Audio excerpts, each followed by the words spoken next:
నెల్లూరు జిల్లాలో ఈ ఏడాది రబీ వరి సాగు విస్తీర్ణం పెరిగింది.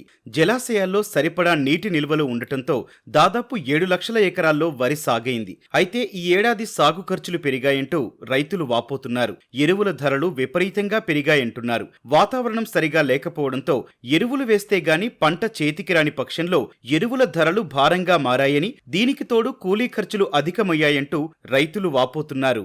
ఇప్పుడు ఈ వాతావరణానికి అన్నిటికీ అనుకూలం అయిపోయి ఈరోజు ఒక కోట వేస్తే ఇంకో మందు ప్రతి దానికి పెరుగుతూనే ఉన్నాయి. ఈ నెలలో ఒక మందు రేటు ఉంటే ఇంకో నెలలో ఉంటుందా సరే, వారానికి కూడా పెరుగుతూ ఉన్నాయి.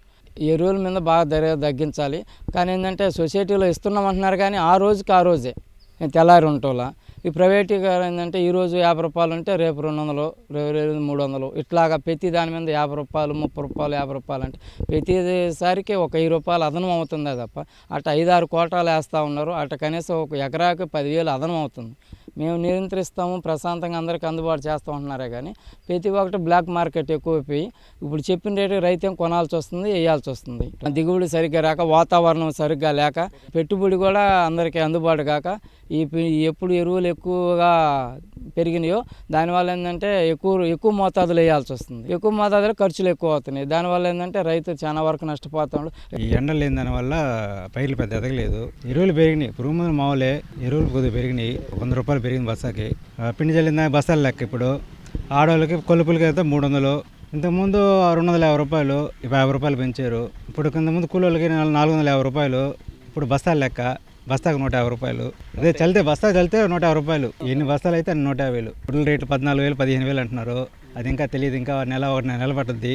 ఎకరాకి 25,000 నుంచి 30,000 దాకా అవుద్ది. వడ్ల రేటు ఉంటే గిట్టుబాటు అవుద్ది, లేకపోతే అసలు ఏమీ కాదు. వడ్ల రేటు పెంచి చాలు, ఏ ఫ్రీ పథకాలు ఏమి ఇవ్వలే.